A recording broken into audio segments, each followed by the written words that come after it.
मित्रों, इस वीडियो के माध्यम से आपको बहुत कुछ सीखने को मिलेगा। इसीलिए वीडियो को शुरू से अंत तक जरूर देखें।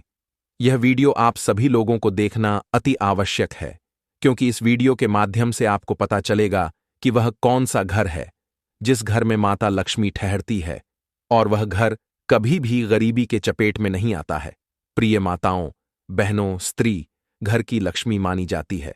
शास्त्रों के अनुसार स्त्री को धन का दूसरा रूप भी माना जाता है, क्योंकि जिस घर की महिला सदैव प्रसन्न रहती है, उस घर में मां लक्ष्मी का वास होता है। मित्रों, चलो मैं आप सभी को एक छोटी सी कहानी के माध्यम से इसके पीछे का रहस्य बताता हूं। स्वयं माता दुर्गा जी ने एक कहानी के माध्यम से बताया है, जिसे जानना आपके लिए बहुत ही ज्यादा महत्वपूर्ण है, कि जिसके घर की महिला सुबह जल्दी खाना बनाती है और यह 5 महत्वपूर्ण काम रोज करती है, तो उस घर में क्यों माता लक्ष्मी जी वास करती है। मित्रों, एक समय की बात है। माता पार्वती जी आकाश मार्ग से होते हुए जा रही थी। तब उन्होंने देखा कि एक मनुष्य, जो कि बहुत ही गरीब है, वह जमीन पर बैठकर रो रहा है और अपनी फसल को देखे जा रहा है। उस मनुष्य को देखकर माता पार्वती जी बहुत प्रभावित हुई और अपने मन में सोचने लगी कि यह व्यक्ति तो बड़ा ही दुखी जान पड़ता है, मुझे इसके लिए कुछ करना होगा। वह मनुष्य अभी रो ही रहा था कि माता पार्वती जी उसके सामने जाकर प्रकट हुई और उस मनुष्य से बोली, हे पुत्र, तुम क्यों रो रहे हो? तुम्हारी इस करुणा में पुकार के पीछे क्या कारण है? जब उस मनुष्य ने अपनी आंखें खोली तो पाया कि सामने स्वयं भगवान शंकर की अर्धांगिनी माता पार्वती जी खड़ी हैं। उस मनुष्य ने माता पार्वती जी को प्रणाम किया और उसने अपनी व्यथा बताई। उस मनुष्य की व्यथा को सुनकर माता पार्वती जी सोच में पड़ गई कि मुझे इस मनुष्य की समस्या का समाधान तो करना ही है, तो क्यों ना मैं इसकी समस्या के समाधान के लिए स्वयं मां दुर्गा से जाकर मिल लूं और उनसे ही पूछ लूंगा कि मां ने इस मनुष्य का घर क्यों छोड़ा, जिस वजह से यह गरीब हो गया है। अब माता पार्वती जी उस मनुष्य को आश्वासन दिलाते हुए कहती हैं कि मैं कुछ समय बाद तुम्हारे पास तुम्हारी समस्या का समाधान लेकर अवश्य उपस्थित होती हूं। इतना कहकर माता पार्वती जी वहां से अंतर्ध्यान हो गई और माता दुर्गा जी के पास जाकर प्रकट हुई। माता पार्वती जी को आया हुआ देखकर माता दुर्गा ने उन्हें प्रणाम किया और उनके आने का कारण पूछते हुए बोली, अरे माता पार्वती जी, आप आज हमारे यहां किस प्रयोजन से पधारी हैं? तब माता पार्वती जी ने माता को प्रणाम करते हुए कहा कि हे माते, आज जब मैं आकाश मार्ग में विचरण कर रही थी, तब मैंने देखा कि एक मनुष्य अपने खेत में बैठकर विलाप कर रहा है। वह मनुष्य बहुत जोर जोर से रो रहा था। उसका ऐसा रोना मुझे देखा नहीं गया। मैं उसके पास जाकर प्रकट हुई और उससे पूछा कि हे पुत्र, तुम क्यों रो रहे हो? तब उसने मुझे बताया कि हे माता जी, पिछले ही महीने मेरी पत्नी का निधन हो गया है। मेरी एक पुत्री है, वही मुझे खाना बनाकर खिलाती है, लेकिन मेरी पत्नी के मरने के बाद मैं दिन बदन गरीब होता जा रहा हूं। पता नहीं क्यों, मेरी पत्नी के मरने के बाद माता लक्ष्मी मेरे घर को छोड़कर चली गई है। देखो, मेरे खेत को कई सारे जंगली जानवर खराब कर गए हैं। मेरा अब कोई सहारा नहीं बचा है। माता पार्वती जी आगे कहती हैं, हे माते, जब उस मनुष्य ने मुझे ऐसे करुण शब्द कहे, तब मुझसे रहा नहीं गया और मैं इसी प्रश्न का उत्तर जानने के लिए आपके पास आई हूं कि लक्ष्मी जी ने उस मनुष्य का घर क्यों छोड़ा। ऐसा कौन सा पाप हो गया था उस मनुष्य से, जिसकी वजह से लक्ष्मी जी उसके घर को ही त्याग दिया। माता पार्वती जी की बात सुनने के बाद अब माता दुर्गा जी आगे कहती हैं, हे देवी जी, आपने मुझसे यह जो प्रश्न किया है, यह कलयुग की समस्त स्त्रियों के लिए बहुत ही लाभप्रद है।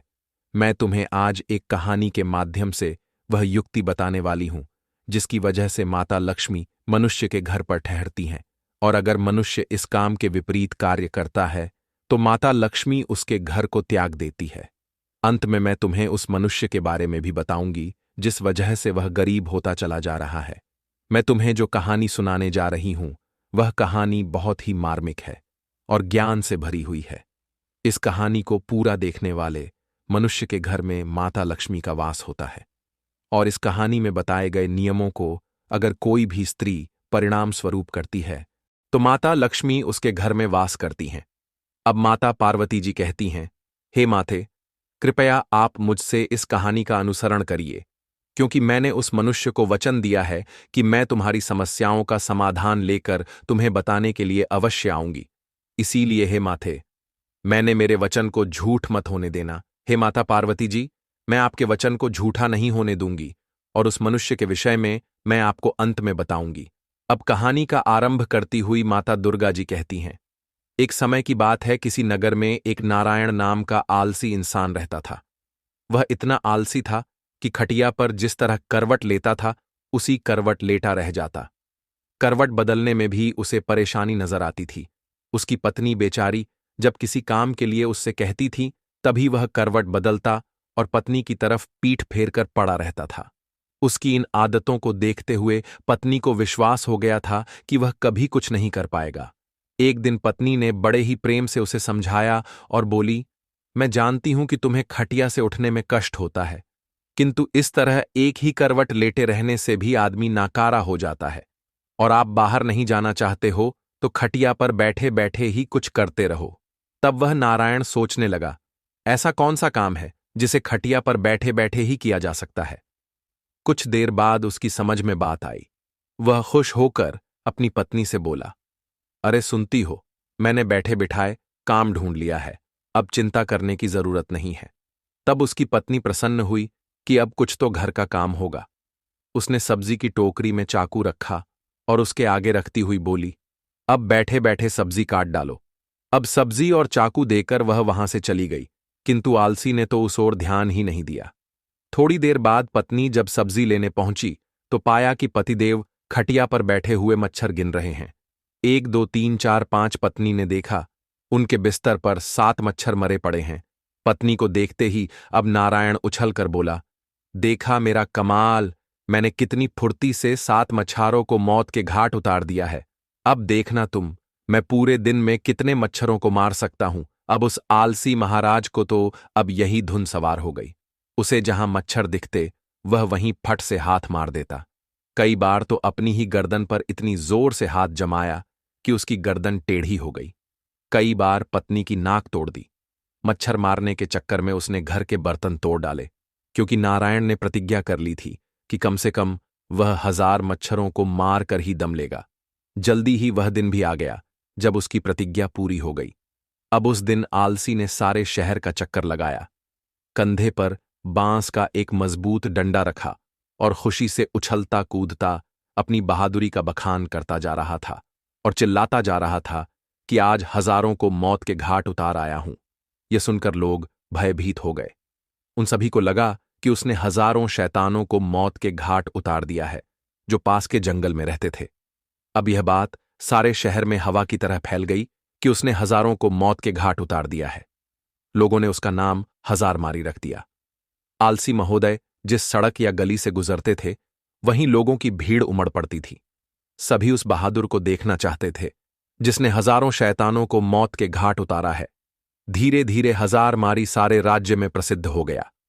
कुछ दिनों बाद उस राज्य पर एक दूसरे राजा ने अचानक हमला बोल दिया। राजा के पास उस समय कोई अच्छा सेनापति नहीं था। उसने दूतों को आदेश दिया कि वे तुरंत सारे राज्य में घूम कर देखें और जहां भी उन्हें सेनापति के योग्य कोई युवक दिखाई दे उसे फौरन हमारे दरबार में हाजिर करें। आदेश पाते ही दूर जहां तहां शहरों में उसके सैनिक घूमने लगे। उन्हीं दिनों में हजारमारी का नाम सर्वत्र गूंज रहा था। दूतों ने जब हजारमारी का नाम सुना तो वे उसके घर जा पहुंचे। राजा के दूतों को अपने घर पर आया हुआ देखकर हजारमारी भय से कांपने लगा। वह घर के अंदर एक अंधेरे कोने में दुबक कर बैठ गया। उन सभी सैनिक ने पत्नी से बातचीत होने पर मालूम हुआ कि राजा ऐसे बहादुर को अपना सेनापति बनाना चाहते हैं जिसने हजारों दैत्यों को मारा हो। इसीलिए तुम उसे जल्दी हमारे साथ भेज दो। पत्नी को लगा जैसे वह कोई सपना देख रही है। अपने पति की असलियत को वह जानती ही थी। अब वह सोचने लगी, काश ऐसा हो सकता। किसी तरह राजा के दूत हजारमारी को अपने साथ लेकर राजा के दरबार में पहुंचे। उस लंबे तगड़े नौजवान को जब राजा ने अपने सामने खड़ा पाया तो वह मन ही मन बहुत प्रसन्न हुआ और पूछा, तुम्हारा ही नाम हजारमारी है? आलसी बोला, जी हुजूर, मुझे ही हजारमारी कहते हैं। राजा बोला, तुम्हारी बहादुरी के चर्चे हमने सुने हैं। हम चाहते हैं कि शत्रु के साथ हो रहे इस युद्ध में तुम हमारी सेना का संचालन करो। कांपते हुए हजारमारी ने राजा की आज्ञा को स्वीकार कर लिया और इस बात की सूचना अपनी पत्नी को देने के लिए घोड़े पर सवार होकर पत्नी के पास जा पहुंचा और अपनी पत्नी के द्वारा कहे गए सभी शब्दों को कह दिया। यह सुनकर पत्नी की खुशी का ठिकाना न रहा। उसने सोचा, हजारमारी सेनापति तो बन गया है, परंतु वह शत्रु की सेना का मुकाबला कैसे करेगा? कहीं यह डरपोक आदमी युद्ध के मैदान में घोड़े से उतरकर भाग आया तो राजा इसे जीवित नहीं छोड़ेंगे। उसने एक मजबूत रस्सी से हजारमारी को घोड़े से बांधना शुरू किया। हजारमारी ने पूछा, ये क्या कर रही हो? हजारमारी की पत्नी ने जवाब दिया कि मैं आपको घोड़े के साथ बांध रही हूं। तब हजारमारी ने पूछा कि ऐसा किस लिए कर रही हो? तब पत्नी ने जवाब दिया कि मैं आपको घोड़े से इसलिए बांध रही हूं कि कहीं आप लड़ाई के लिए उतावले होकर घोड़े से कूद ना पड़े और आप पैदल ही ना लड़ने लगे। अब पत्नी के इतना कहने के बाद हजारमारी फिर से राजा के महल में चल दिया। वापस लौटने पर भरे दरबार में जब लोगों ने हजारमारी को घोड़े से बंधा हुआ पाया तो उनका उत्साह और भी बढ़ गया। उन्होंने सोचा, ऐसा वीर सेनापति दूसरा और कौन हो सकता है। तब सेना युद्ध के लिए तैयार थी। राजा की आज्ञा पाते ही हजारमारी के नेतृत्व में वे युद्ध भूमि की ओर चल पड़े। शत्रु की सेना को जब मालूम हुआ कि एक बड़ी फौज के साथ हजारमारी मुकाबला करने चल पड़ा है तो उनके योद्धाओं का मनोबल टूट गया, क्योंकि उन्होंने सुन रखा था कि हजारमारी अकेला ही हजारों को मार गिराता है। यह नाम सुनते ही बड़े बड़े योद्धाओं के होश उड़ गए। उन्हें साक्षात अपनी मृत्यु नजर आने लगी। उधर हजारमारी की सेना का उत्साह आसमान को छू रहा था। मैदान में पहुंचते ही वे शत्रु की सेना पर टूट पड़े। दोनों सेनाओं के बीच घमासान युद्ध होते देख हजारमारी अपने घोड़े के साथ एक घने जंगल में जाकर छिप गया, किंतु उसकी सेना ने शत्रुओं को दम ना लेने दिया। वह शत्रु का मुकाबला करती हुई उसे खदेड़ ले गई और अपने राज्य से निकाल बाहर कर दिया। शत्रु पर विजय पाने के बाद अपने सेनापति की जय जय कार्य करते हुए जब सैनिक वापस लौटने लगे तो हजारमारी भी जंगल से निकलकर उनके बीच में शामिल हो गया। वापस लौटने के बाद नगर में धूमधाम से विजय उत्सव मनाया गया। हजारमारी की वीरता पर राजा प्रसन्न हो उठे। उन्होंने हजारमारी के पास जाकर कहा कि मेरे बहादुर सेनापति, हमें तुम पर गर्व है। तुम्हारी अद्वितीय वीरता के कारण हमें विजय प्राप्त हुई है। इसके लिए पुरस्कार स्वरूप हम तुम्हें 1000 स्वर्ण मुद्राएं देते हैं। साथ ही हमेशा के लिए तुमको हम अपनी सेना का प्रधान सेनापति नियुक्त करते हैं। ये घोषणा सुनकर हजारमारी बहुत प्रसन्न हुआ और मन ही मन अपने भाग्य को सराहना करने लगा। इसके बाद राजा ने पूछा कि बहादुर सेनापति हजारमारी जी, आप हमें यह बताइए कि आप इतना बहादुरी भरा काम इतनी आसानी से कैसे कर लिए? तब हजारमारी ने बड़े ही गर्व के साथ जवाब देते हुए कहा कि हे राजन, यह जो कुछ भी हुआ है यह सब मेरी समझदार और बहादुर पत्नी की वजह से हुआ है। इसमें एक बहुत ही गुप्त राज छिपा हुआ है जिसे मैं आपको अकेले में राजमहल से बाहर अपने घर पर ही बताना चाहूंगा। राजा ने पूछा कि सेनापति हजारमारी, यह बताओ कि तुम यहां वह गुप्त बात क्यों नहीं बता सकते हो? तो उसने कहा, यही तो मेरी सफलता का राज्य है जिसे मैं सबके सामने नहीं बता सकता। आपको मेरे साथ बाहर मेरे घर चलना पड़ेगा। राजा ने कहा, ठीक है, मैं तुम्हारे साथ राजमहल से बाहर तुम्हारे घर जाने के लिए तैयार हूं। तब राजा और सेनापति दोनों एक साथ राजमहल से सेनापति हजारमारी, जिसका नाम कभी नारायण था, उसके घर गए। जब वह घर पहुंचे तो उन्होंने देखा कि सेनापति हजारमारी की पत्नी अपने घर में बैठी बड़ी बेसब्री से अपने पति का इंतजार कर रही थी। जैसे ही हजारमारी की पत्नी ने सुबह सुबह अपने पति और राजा साहब को अपने घर पर आया हुआ देखा, वह तुरंत उठी और राजा साहब के सम्मान के लिए उपयुक्त व्यवस्था करने में जुट गई। फिर राजा का बड़े ही सम्मान के साथ स्वागत सत्कार किया और वह खाना तो बना ही चुकी थी। तभी उसने राजा साहब को खाने के लिए भी चौकी सजा दी और राजा साहब को सुबह सुबह ही अच्छा अच्छा खाना खिला दिया। अब हजारमारी बोला, हे महाराज, अब तो आपने देख ही लिया होगा और समझ भी गए होंगे कि मेरी जीत का असली राज क्या है। तब महाराज ने कहा, सेनापति जी, आप कहना क्या चाहते हैं? तब हजारमारी ने कहा, महाराज, जैसा कि हम सभी को पता है कि जिस घर की महिला सुबह प्रातःकाल ब्रह्म मुहूर्त में उठ जाती है उसके घर में कभी भी लक्ष्मी की कमी नहीं होती है और उसके यहां लक्ष्मी का वास होता है। और वहीं जिस घर की महिला सुबह सुबह जल्दी खाना नहीं बनाती है, उस घर की कभी तरक्की नहीं होती है। अब हजार मरी आगे कहता है, राजा साहब, हम सभी लोग यह जानते हैं कि जिस घर में सुबह जल्द खाना बन जाएगा तो उस घर की तरक्की कुछ ऐसे होती है। सुबह जल्दी खाना बनेगा तो घर के बच्चे जल्दी स्कूल के लिए भी चले जाएंगे, और यदि कोई व्यक्ति कहीं काम करता है या फिर किसी को कोई जरूरी काम है तो वह घर से कभी भी खाली पेट नहीं जाएगा। वह कहीं भी खाना खाने के बाद जा सकता है और अपना पूरा काम पूरी लगन और मन से कर सकता है। तो सुबह सुबह जो भी स्त्री जल्दी खाना बना लेती है उसके घर में तरक्की होना बिल्कुल तय है। हजार मारी ने फिर राजा साहब से जो भी उसके जीवन में अपनी पत्नी के प्रति सहायता की बातें जितनी भी थीं और वह युद्ध में किस प्रकार से जीता था, ये सब राजा साहब को बता देता है। तब राजा साहब ये सब जानने के बाद कहते हैं, आपने बिल्कुल सही कहा सेनापति जी। जिस घर की महिला सुबह जल्दी ब्रह्म मुहूर्त में उठकर सारे घर के कार्य कर लेती है और सुबह जल्दी खाना बना लेती, उस घर की तरक्की तो बिल्कुल तय है। उसके बाद राजा साहब ने हजार मारी की पत्नी को ढेर सारी अशर्फियां और जवाहरात से सम्मानित किया। अब माता दुर्गा जी कहती हैं, हे माता पार्वती जी, अब तो आपको अच्छी तरह से समझ में आ गया होगा कि किसी भी घर की तरक्की के लिए महिला का योगदान सर्वोपरि होता है। और कहते हैं न कि किसी भी कामयाब व्यक्ति के पीछे किसी महिला का हाथ जरूर होता है, और घर की महिला यदि चाहे तो घर को स्वर्ग बना सकती है और चाहे तो नर्क। हे माता पार्वती जी, अब मैं तुम्हें बताती हूं कि उस मनुष्य के घर पर गरीबी क्यों पसरी हुई है और माता लक्ष्मी उसके के घर से प्रस्थान क्यों किया है। क्योंकि उस मनुष्य की पत्नी के मरने के बाद उसकी पुत्री समय पर कोई कार्य नहीं करती है। वह सुबह 8 बजे उठती है और 10 बजे तक खाना बनाया करती है। न कोई पूजा पाठ करती है, न ही धर्म से चलती थी। वह अपने मासिक धर्म के दौरान भी खाना बनाती थी। इसीलिए ही माता लक्ष्मी उस मनुष्य के घर को छोड़कर चली गई। इस वजह से ही वह मनुष्य अब गरीब है।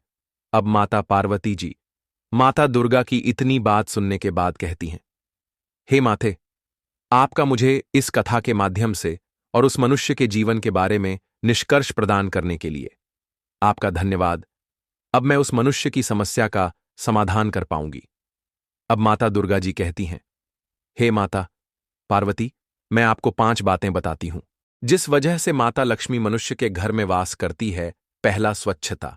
जहां घर में स्वच्छता और साफ सफाई का ध्यान रखा जाता है वहां लक्ष्मी जी वास होता है। गंदगी और अव्यवस्था लक्ष्मी जी को अप्रिय लगती है, इसलिए घर का हर कोना स्वच्छ और सुसज्जित रखना चाहिए। दूसरा, सत्कार और सम्मान। जहां घर के सदस्यों और अतिथियों का आदर सत्कार होता है वहां लक्ष्मी जी प्रसन्न रहती हैं। अतिथियों के स्वागत और सेवा में तत्पर रहने वाले हमेशा ही लक्ष्मी जी का आशीर्वाद पाते हैं। तीसरा, धार्मिकता और पूजा। जिन घरों में नियमित रूप से पूजा पाठ होता है वहां माता लक्ष्मी वास करती हैं। विशेष रूप से लक्ष्मी पूजा, दीपावली और शुक्रवार के दिन माता लक्ष्मी जी की पूजा करना अत्यंत आवश्यक है। माता लक्ष्मी इस दिन प्रसन्न होती है। चौथा, परिश्रम और ईमानदारी। जहां परिश्रम, ईमानदारी और धर्म के मार्ग पर चलने की प्रवृत्ति होती है वहां पर माता लक्ष्मी निवास करती है। आलस्य और अनैतिकता से माता लक्ष्मी दूर चली जाती है। पांचवा, धन और दान की सही दिशा।